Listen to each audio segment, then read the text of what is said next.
Welcome to another edition of NFHS Officiating Legends. Today we are here with Jay Thomas, who is our legend of swimming and diving officiating. Jay, thank you so much for being here with us. Thanks for asking me, Dana. Appreciate it.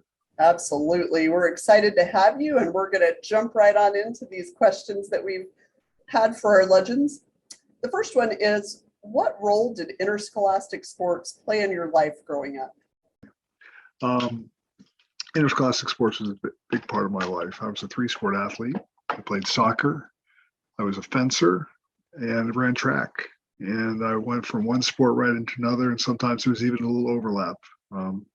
It was a structure of my life I needed in high school. That's quite a good mix of sports. My goodness, the fencing threw me off. That's too cool. I didn't try until I was in high school. I played basketball. I was tall for my age. Eventually, everybody caught up, but I wrestled, and I played basketball in middle school. And our high school had fencing as a varsity sport, and they were state champions. And the way they recruit, they hold an assembly every fall for freshmen and sophomores. And at the end of the assembly, they asked a few people out of the audience to go give it a try. And I remember trying it, thinking it was pretty cool. So I went back, told my mom, I said, I think I'm going to try fencing this winter. And did it. Ended up getting a scholarship in college for it. That's fantastic. So what made you decide to become an official? Well, one of the things I did is in the summer in high school, I was a lifeguard. I swam on never a high-end competitive team, but I did swim on a summer league team, and I was a lifeguard, and they had a team which I competed on, and that's where I first started my first race.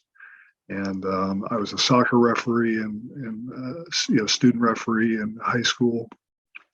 So I had the opportunity to officiate in multiple different sports, learn the rules, and it was a big part of my life.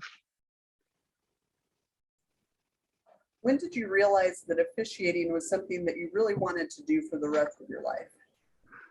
Well, that's another great question. It was never a goal to do for the rest of my life, or even to do at the level that I do it in. But as long as I can contribute to the betterment of the sport for the advancement of the athletes, and it's fun, which it is. It just sort of grew on me. My kids have been out of sports. They played sports in college for over 10 years, and I'm still officiating, and I'm retired now and just continue on. I guess it will be for the rest of my life. What is the biggest impact, either with regard to your personal life or professional life, that officiating has had on you? Well, it's very interesting. So I've had the opportunity to officiate across a lot of different rules bodies, from NFHS to NCAA to USA Swimming to international swimming. And my wife and I actually met through officiating. And she's a college official. She did a lot of high school work a number of years ago, and we work together on a regular basis. And it just makes it fun looking across the deck and seeing your better half. It's special. It really is. I always talk about the officiating family, and you all definitely are living that. So that is a great story, and I love that that's how the two of you met. Yes, we are. What is the most memorable moment of your officiating career on the deck? Well, I've been officiating almost 30 years, and there's a ton of memories. I've officiated at the lowest levels, which is fun, at the highest levels, and each one brings things that get burned into your mind. On the lower level, little 8 and under kids wearing baggy shorts and froggy goggles, and I actually got some pictures of them, and they just bring a smile to my face every time. And then all the way up to the Olympic Games, and the honor of being selected to work at the Olympic Games. Just that experience where, Mike Tirico gives great vignettes of the athletes and all that. Well, you're in a position where they're actually breathing on you, and you hear them breathe. And it's a very special situation, very special occasion. And talking about memorable experiences, what's the most memorable experience of your officiating career off the deck? Well, I had a great mentor. I think we'll talk about some mentors later, but got me involved with an organization called Our Kids Initiative, which was a group. There's many rulemaking bodies in swimming. There's NFHS for high school, NCAA for collegiate, USA Swimming, FINA, and they weren't really talking to each other. So my mentor started an organization back in the year 2000 called Our Kids Initiative that facilitates the discussion about rules across all the rulemaking bodies with the intention of making things better for the athletes and the coaches. And 10 years ago, as Pat, the founder of that organization, moved towards retirement, he asked me if I would take the committee over, and I do that. So I get the opportunity to spend time with, in this case, NFHS during their rules making process. And it's an honor. It's a great group, and they do wonderful work, and I'm happy to be able to contribute to that. Very cool. So if you knew a newer official who was about to quit officiating, what would you say to that individual to keep him or her involved?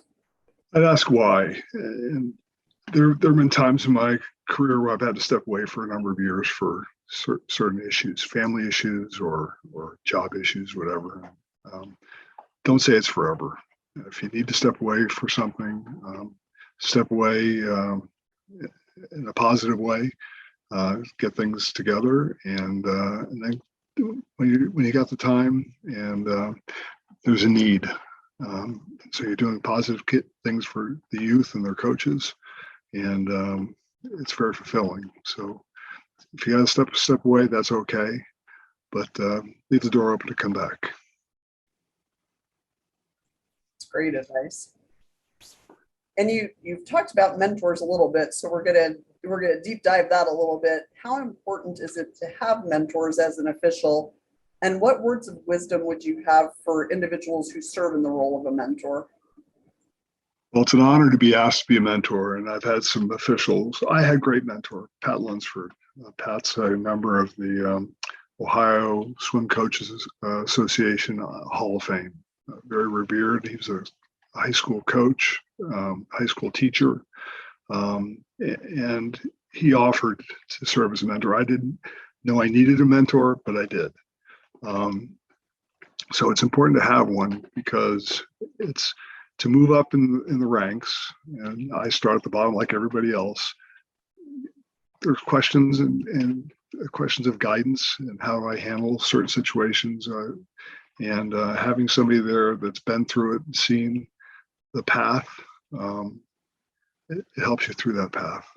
So very honored to have Pat as my mentor. And I've had the opportunity to serve as a mentor. I got a call from one this morning that wants some advice, and I'm happy to do that because we need, we're not going to be around here forever. The next wave of young officials will take our place, and we want to have a successful career, an enjoyable career, and an impactful career. So it's important to have mentors. And you already mentioned Pat as one of your officiating mentors. Did you have any others? I've had, the list is long, and it's sort of like a ceremony when people ask, you start saying your thank yous, I'd be afraid I'd leave somebody important out. But there's a lot of very important people that have been very kind and helped me along the path. And I don't think I'm going to give a list. So it's definitely been a team effort. It is. It is. And it's okay to have more than one mentor. I'm sure in all sports, there's opportunities to mentor and to have mentees. And it's an important part of officiating. And I do hear that a lot with officials who they have mentors for different aspects of officiating. It's, well, this is really my rules and mechanics mentor, and this is more of my professionalism mentor. And that's great because I think you become such a better rounded official when you're able to have those various opinions and expertise and wisdom guiding you. So that's a great point. I agree completely. So what was a failure that you had in officiating that you look back and realize that actually helped you in the long run? None of us are perfect in any sport. I can speak to mistakes that I've made, and I've made virtually every one. Where I realize I've made the mistake, I apologize and I make it right. And I think that's the lesson to be learned. There is nobody's perfect. You get to see an action in any sport probably one time at full speed. You got to make your decision. If you apply the rule incorrectly and you realize it, then you can fix that. And that's the lesson to be learned: is don't be so proud to not fix something when it needs to be fixed.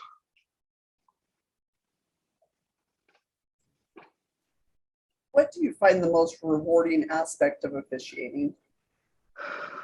The impact you have on young lives, and young coaching lives.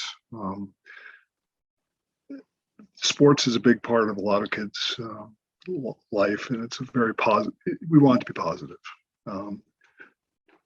There's two edges to that. People that break the rules deserve to be disqualified in our case, or penalized. And those that don't shouldn't be adversely affected by kids that break the rules and don't get caught. So, two sides. We keep things fair for those that are complying with the rules, and that's a lesson, a life lesson, that if you follow the rules, you can achieve success. And for those that break the rules, especially those that do it intentionally, they get penalized, and that's a life lesson as well. So it's an important part of growing up. What do you find unique to officiating swimming and diving as compared to other sports? It's interesting because it is unique.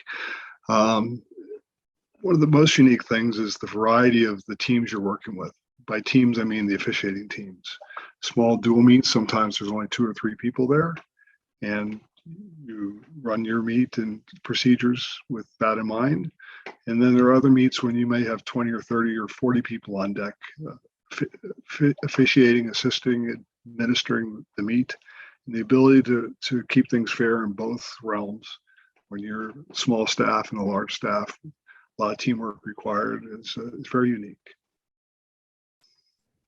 That's interesting. I've actually never thought about it in that way, where you're used to a team sport where you've got a 2-person crew or a 3-person crew or a 5-person crew, and you're talking about a 40-person crew in some cases. So that's the moving parts definitely are right. Like a high school state championship typically will probably have 26 or 28 people around the deck doing different jobs, whereas a high school dual meet, you may just be you and a starter, and sometimes just you. You're it. You're doing everything. Not ideal, but we get it done. Yeah, sometimes necessary, definitely. With regard to officiating, if you could tell your younger self to do something differently, what would that be? Do what you can do, and understand you can't do everything.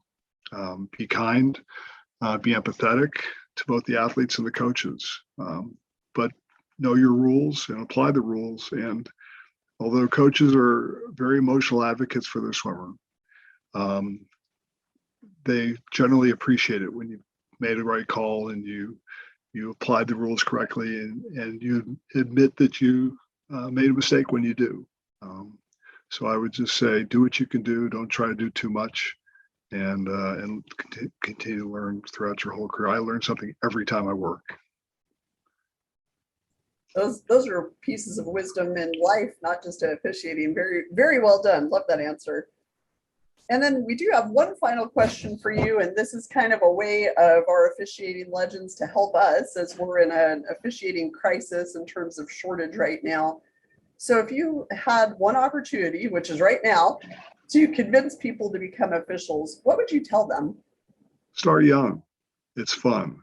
And realize, I said it earlier, is there may be times in your life when you just can't do it for one reason or the other.